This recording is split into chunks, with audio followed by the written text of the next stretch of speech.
Olá, pequenos investidores, sejam muito bem-vindos a mais um Destaque do Dia. Índice FIX agora subindo 0,35% a 3 mil pontos. Na minha opinião, a alta de hoje muito puxada aí pelo pagamento de dividendos dos fundos imobiliários. Geralmente a gente percebe aquela pressão um pouco mais compradora, tanto na Datacom quanto aí na data de pagamento dos ativos. Muita gente aproveita o dividendo que caiu na conta para poder reinvestir ali em novos ativos ou nos mesmos, até com preços bem interessantes, como é o que a gente vem percebendo aí nesse início de 2025. Em termos de dado, pessoal, o principal dado não veio bom, por isso que me chama a atenção essa alta de hoje e eu coloco aí como dividendos como uma principal razão, porque quando a gente olha aí o Ibov caindo cerca de 1%, o payroll, que foi o dado do mercado de trabalho mais importante da semana, veio abaixo das expectativas quando a gente olha ali o dado cheio, mas quando vai verificar a parte de inflação, especialmente a taxa de desemprego hoje nos Estados Unidos, ela reduziu. Então esse dado de hoje trouxe uma certa preocupação para o mercado sobre o assunto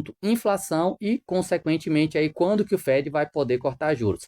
A maior probabilidade hoje precificada pelos investidores é que haverá dois cortes ainda esse ano. Mas se a gente começar a ver o mercado de trabalho aí ainda bem resiliente, a inflação começando a dar sinais como foi nos últimos 3 anos, sempre no início do ano, isso aí pode apertar um pouco a situação em termos de cortes lá. Se lá nos Estados Unidos os juros vai ser mais altos, isso acaba pesando para qualquer país. Inclusive hoje, aqui no Brasil, se vocês forem dar uma olhada, os DIs estão subindo. Então, dado de hoje não foi muito bom nesse sentido de inflação, por isso, o mercado como um todo hoje tem queda e apenas fundos imobiliários sobem, mesmo com juros para cima. Para mim, como eu falei, puxado aí pelo assunto dividendos, o pagamento dos ativos. Vamos até passar por alguns específicos, como estão vindo para fechar o pregão. Destaques de altas e de baixas do momento, fatos relevantes que é importante mais o cotista acompanhar e fechando aí com o assunto dividendos. Começando aqui pelo DEVA 11, subindo agora 0,24%, R$ 29,24. Mês vem bem, alta de 2,30 no mês complicado como esse que a gente já está vendo aí no início, muitos ativos caindo, só hoje que está dando esse alívio. O DEVA deve divulgar rendimentos hoje, pessoal, após o fechamento do pregão. Se for possível, eu vou tentar trazer o vídeo aí dos rendimentos dos fundos imobiliários. Geralmente ele é às 18, 18h30, que os gestores divulgam aí ao mercado os resultados. Acredito que o dividendo desse mês do DEVA vai ser um pouco maior. Mês passado aqui a gente teve 44 centavos por cota, não foi o menor rendimento do fundo, mas muito próximo a isso. Só que no mês de janeiro a gente já viu ali alguns devedores, ou pelo menos um devedor que pagava ali, que é o circuito de compras, pagava em torno de 50, 60% dos juros. Esse mês eles já pagaram mais. A gente fica na expectativa ali do OneHold e também outros devedores ali, como é o caso do CRI-Hope, que representa bem tanto do DEVA quanto do HCTR. O rendimento desse mês, ele não vai ser bem a realidade do fundo pensando para o ano, porque a gente não tem ainda uma solução tanto para o OneHold nem para a Hope, e também tem ali o GPK no meio do ano. Mas vai ser bem importante o relatório gerencial desse mês, porque no último, nem o DEVA, nem o HCTR comentou sobre a questão aí desses devedores, se vão ser feitas assembleias, dado carências ou não. Então, o principal para mim aqui não vai ser nem o dividendo desse mês. Acredito que vem aí um pouquinho acima por conta de inflação, como teve o pagamento do CRI Circuito de Compras um pouco mais, então acho que essas coisas podem ajudar, quem sabe ali 46, 47 centavos, mas para mim o principal vai ser aí saber da gestão ou acompanhar no dia 20, que geralmente os pagamentos, quando a gente olha ali dentro do site da securitizadora, acontece no dia 20 para ver se tem pagamento ou não. Mês passado todo mundo tinha aquela dúvida se era janeiro que era para pagar, se era fevereiro, agora não tem desculpa. Então se a gente vê esse mês passando em branco de novo, aí já vai ser um sinal de que talvez esses devedores vão ganhar carências aí por um pouco mais de tempo. Então, resultado de hoje é importante? Sim, especialmente porque a gente tem a cota abaixo dos 30 e pagando 45 vai dar 1,5, mas para mim o principal não vai ser isso, vai ser aí o relatório mesmo, ou lá para o dia 20, mais ou menos, que é onde a gente vai ver se os devedores One e CRI-Hope vai voltar a pagar ou não, que pode mudar totalmente o patamar de proventos. E lembrando que no caso do DEVA, ainda tem mais um devedor com mais ou menos ali 10% do patrimônio que vem sendo dado carências e a carência encerra, se não me engano, agora em fevereiro com pagamento lá em março. Então, esse devedor também é bem importante monitorar, porque se só ele voltar, pessoal, é falar em DEVA aí em torno de 55 a 60 centavos. Então, essas carências vão ser muito importante a gente monitorar nesse mês de fevereiro, porque pode ou não mudar o patamar de dividendo e, consequentemente, da cotação. Porque se a gente vê o rendimento do fundo chegando ali a 60, 65 centavos, com esses devedores pagando alguma coisa, eu acho difícil a gente imaginar essa cotação se manter aí na faixa dos R$ 30. FATN11 caindo agora 0,71%, R$ 75,85. Vocês podem ver já chegando aqui na mínima das últimas 52 semanas, se não me engano, até mínima histórica mesmo do fundo. No mês caindo 2,65, rendimento reduziu, pessoal, acredito que isso pode até ajudar o fundo a fazer aí uma nova mínima, saiu de 85 centavos, que já vinha desde o final de 2023 nesse patamar, agora para 80 centavos por cota, yield até um pouco similar, mas porque a cotação também caiu, yield de 1,03, pagamento vai ser dia 14. E lembrando que eu estou falando aqui de um fundo de lajes corporativas, um fundo que hoje não tem assim problema de vacância, só que esse rendimento, pessoal, de 85, eu acho que tinha um pouquinho de esperança, um pouco de fé por parte da gestão. Eles já vinham comunicando ali dentro dos relatórios que para manter esse patamar de 85, iria ter que futuramente fazer uma emissão para ajudar ali na parte da alavancagem que eles têm. Como o mercado no momento está bem complicado, imaginar uma emissão ficaria difícil. Mas as aquisições que foram feitas recentemente, as últimas aquisições até que eu não achei tão interessante igual as anteriores aí do FATN. Eles incorporaram ali um outro fundo imobiliário que já vinha ali, que tinha um resultado um pouco menor do que eles devem trabalhar bastante aí para melhorar a situação desses novos ativos que eles compraram há pouco tempo, mas o principal mesmo aí para essa redução, acredito que tenha sido por conta da alavancagem que eles têm, pela carência. Eles passaram um período de carência em termos de pagamentos ali, de juros ou, se não me engano, correção monetária, e isso deve estar impactando aqui o dividendo. E aí entra aquela questão que a gente vem percebendo aí nos últimos meses, muitos fundos de tijolos com rendimento acima de 1%. Aqui eu estou mostrando o FATN, a gente tem ali o GARI 11, que é outro bem conhecido, com resultado um pouco acima disso, e se você for dar uma pesquisada aí, tem um monte de ativo na mesma situação. Logo, pensando aí que a gente deve ter um juros altos no Brasil, pelo menos esse ano e no início do ano que vem, o meu principal conselho que eu acho que é válido aqui destacar é tentar buscar os ativos que têm o menor risco, porque você não tem muito como saber como é que vai ser essa questão da economia desacelerando e especialmente para fundos alavancados. Então, acho que buscar ativos com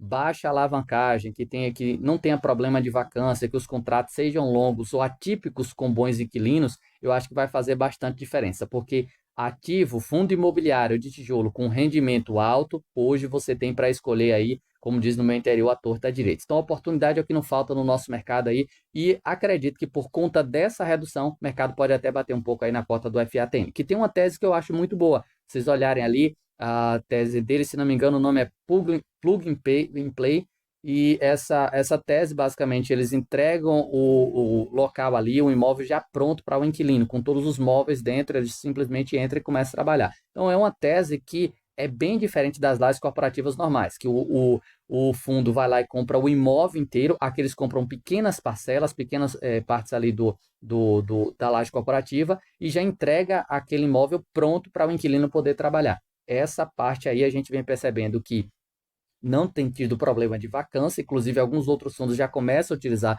essa estratégia, e o cap da operação também é bem interessante, porque um fundo normal de tijolo geralmente tem um cap de 8,5%, no melhor dos mundos, 9%. Você vai olhar que o FATN, eles geralmente trabalham com cap de 10% a 11%. Então, a gente dá para perceber que essa estratégia deles, além de, pelo menos até o momento, não ter problema de vacância, até pela localização dos imóveis, você tem ali um cap um pouquinho mais interessante para o investidor.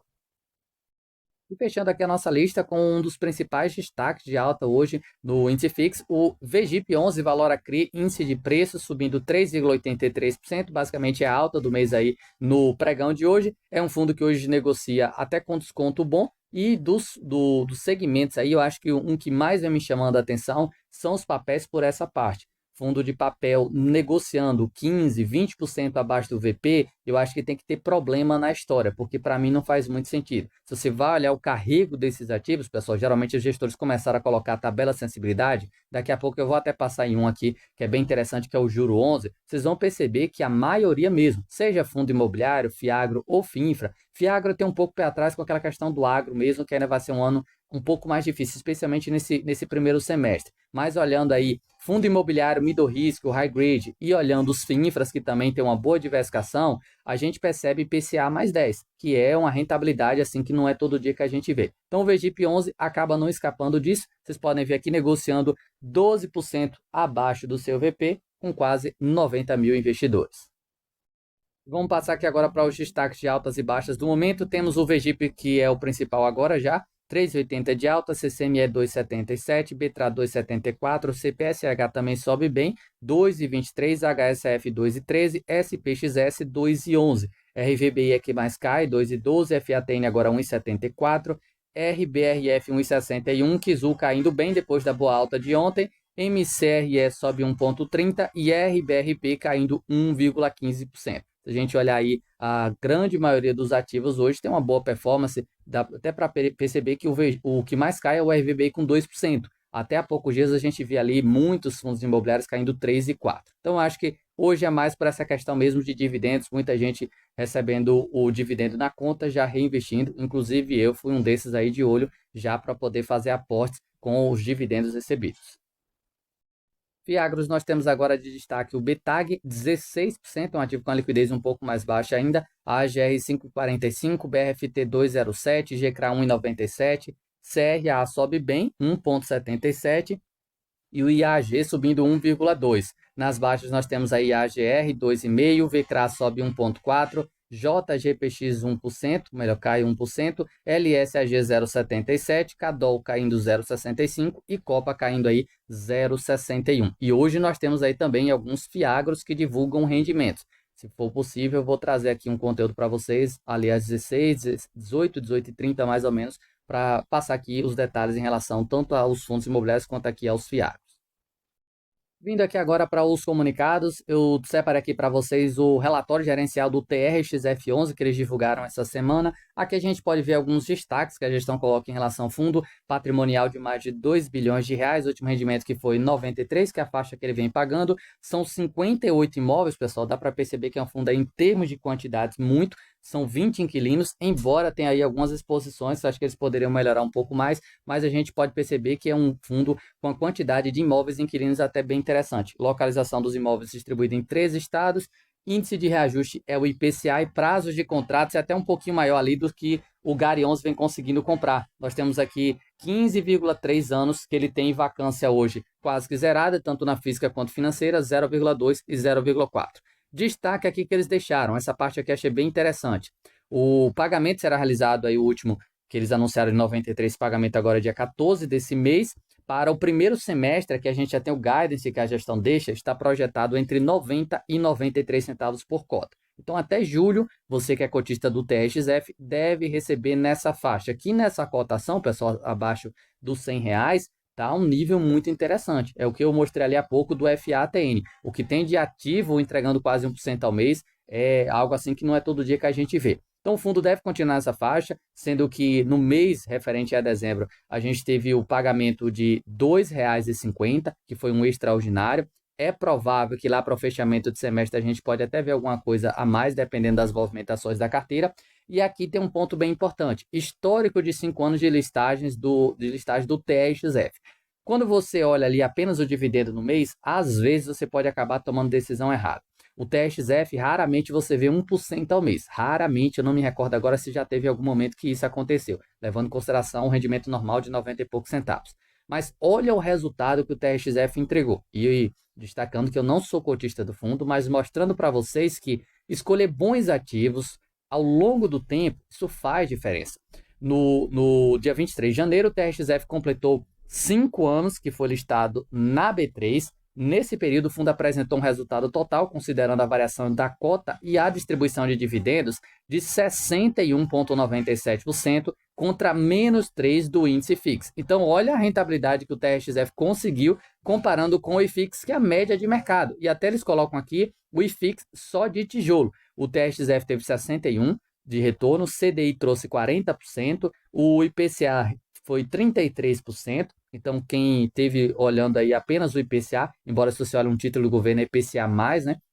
Mas olhando a inflação, o TRXF teve o dobro da inflação de rentabilidade, o IFIX caiu 3,2% e o IFIX só tijolo caiu 8,2%. Olha a diferença do TRXF para a média do mercado, menos 8% para mais 61,97%. Então, acho que aqui mostra aquela história de que bons ativos fazem diferença. É o mesmo que você olha hoje, por exemplo, no HGLG, no BTLG, XPML, XPLG e por aí se vai. bons fundos com rendimentos que geralmente o pessoal diz não é bom, olhando o dividendo do mês, mas pela diversificação de portfólio, pela resiliência da carteira ao longo do tempo, aqueles 5, 10% que vem sendo distribuído, lá na frente, quando você vai olhar, o retorno é muitas vezes superior ao índice de referência, que é o índice FIX. Então, eu acho que poucas pessoas conseguiram, em 5 anos em fundos imobiliários, ter um retorno de 61,97. Acho que mostra, de fato, que a tese do fundo aí tem esse lado positivo, embora eu creio que eles poderiam melhorar um pouco mais, especialmente nas exposições.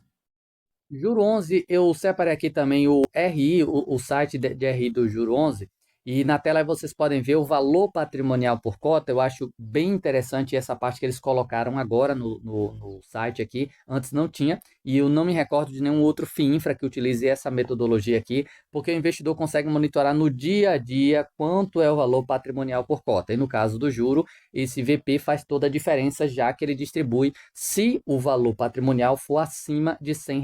Se tiver abaixo, não rola rendimento para o cotista. Hoje vocês podem ver, baseado na a referência do dia anterior, né? R$ 100,86 por cota. Ou seja, se hoje fosse o último dia útil de fevereiro, provavelmente o Juro 11 distribuiria 86 centavos por cota para os seus investidores. E lembrando que nós já temos 3 dias consecutivos de alta para os juros futuros, o que não ajuda aqui no VP do fundo. Mesmo assim, ele já tem 86 centavos de gordura aí, que pode ser utilizado para investidor no final do mês. Se os DIs derem alívio, pessoal, aí o cenário muda totalmente. Quem sabe a gente pode ver o juro logo mais voltando a pagar R$ 1. Mas pegando aqui a tabela de sensibilidade, olha o retorno que hoje quem está comprando nesses preços aí está tendo. O juro é negociado aí próximo aos 87, você pode ver aqui do lado da cotação de referência e a rentabilidade aqui do lado. Então você pode dar uma pausa no vídeo, qualquer coisa, e verificar qual a rentabilidade que você deveria ter, dependendo do preço que você compra. Mas pegando aqui os dados do momento, nós teríamos o fundo com retorno de quase IPCA mais 11%. Não é uma coisa assim que você vai ver todo dia, um fundo com padrão juro, que é mais uma carteira high grade, com retorno assim de IPCA mais 11. E se você olha, por exemplo, o BODB, ele tem ali nos preços atuais um retorno de IPCA mais 15, o RBIF, se não me engano, tem ali IPCA mais 16, o CPTI, se não me falha a memória, tem algo próximo a IPCA mais 15 também. Então, a maioria dos ativos hoje, devido a essa questão de marcação a mercado pela curva de juros que subiu muito, está com retorno bastante atraente. Calendário de eventos, ontem nós tivemos o BIM 11 anunciando 9 centavos por cota, pagamento dia 14, LD 11, 40 centavos por cota, FATN, que eu mostrei no início do vídeo para vocês, 80 centavos também com pagamento dia 14, FISC 45, FLMA 88, HGIC 80, LPLP R$ 5,61, NCRI 10 centavos e RCRB 85 centavos por cota. E agora a gente fica na expectativa ali do HCTR, DEVA, Versalhes. Tord eu acho que não vem dividendo, né? Mas quem sabe vem aí uma boa notícia para o cotista, REC-R, RECT, por aí você vai. Então, lá para o fechamento do pregão, 18h30 mais ou menos, assim que eu tiver as informações dos rendimentos aí dos fundos imobiliários e FIAGs, vou fazer o possível para trazer aqui o conteúdo para vocês. Quero fechar aqui o conteúdo fazendo um convite especial para você que não conhece ou ainda não utiliza o app Grana. O app é recomendado pela própria B3, pela nossa bolsa de valores aí para investidor de renda variável, para trazer a tranquilidade em relação à parte de tributação, à parte de imposto de renda. Se você tem imposto para pagar, o app Grana vai calcular quanto que é, vai te entregar o DAF pronto e você vai simplesmente pagar ali via cartão de crédito ou via Pix. Aqui vocês até podem ver um exemplo do otimizador de IR, como se tivesse um IR para pagar aí de R$ 275, vendas que aconteceram, se foram isentas ou não de imposto, a rentabilidade que você tem dentro do seu portfólio. Isso aqui é gratuito, recomendações que são feitas aí por analistas, e dentro do app Grana você consegue ver um resumo que eles deixam ali, mas especialmente, pessoal, a parte da tributação. Essa aqui para mim é o principal ponto, essa foi a razão que me fez escolher o Grana, para não ter essa dor de cabeça na parte aí de imposto. Teve lucro, reduz o imposto a pagar com otimizador. Vai ser feito ali, vão te dar orientações ali via app do que é que você pode fazer ou não para reduzir ou não pagar imposto naquele mês, que é o DAF. Se você vende fundo imobiliário com lucro, você precisa emitir um DAF para poder pagar. Se teve prejuízo, o Grana vai calcular ali o valor do seu prejuízo para poder abater futuramente em outros DAF. Até como vai ser utilizado o seu histórico ali da B3, vão puxar os seus dados da B3. Se tiver algum DAF atrasado ou se você tiver prejuízo acumulado, você vai poder verificar ali no app o seu histórico todo e verificar o quanto que você tem de alguma coisa para pagar ou não. E o principal aqui para mim vai ficar na parte da declaração de imposto de renda agora. Nós estamos aí com poucos dias para a Receita Federal disponibilizar o programa e aqui utilizando o app Grana, tanto no plano anual Grana IR ou Mais Grana, você vai ter a tranquilidade aí nessa parte. O Grana IR, eles vão te entregar o passo a passo para você declarar seu imposto. Vão te dar ali o relatório copia e cola para você poder fazer isso. Além do IR mensal, apuração e pagamento, que é o ano inteiro aí que você precisa tomar cuidado se tem DARF para pagar ou não. E o plano Mais Grana, esse já vai te entregar o arquivo pronto, já vai te entregar ali tudo pronto para você simplesmente colar dentro do programa da Receita Federal. Dividendos recebidos, qual foi o fechamento da sua carteira exatamente no último dia útil do mês, do ano, swing trade, day trade, ações, fundos imobiliários, várias movimentações. A gente tem aí recentemente a calculadora Revar, que foi disponibilizada pela B3, mas ela não pode te ajudar nessa parte aqui da declaração. Então, se você quer ter essa tranquilidade, embora nós, pequenos investidores, temos ali um limite que não é necessário declarar, mas a grande maioria dos pequenos investidores acabam tendo que fazer essa declaração. Vendeu com lucro e teve que pagar algum DARF ali, já tem que declarar. Vendeu acima de 40 mil, tem que declarar. Muita coisa que você faz aí provavelmente vai te fazer declarar imposto de renda. Então, se quiser ter essa tranquilidade nessa parte, o Grana vai te dar esse auxílio. Link está na descrição do vídeo, no comentário fixado. Utilizando o cupom INVESTIDOR, você vai ter 25% de desconto. É um desconto bem considerável, R$50, R$90 que você vai ter. E lembrando que os planos anuais aí você pode pagar em 6 vezes sem juros no cartão. É isso, pessoal. Espero ter ajudado através desse vídeo. Não esquece o like e até o próximo conteúdo.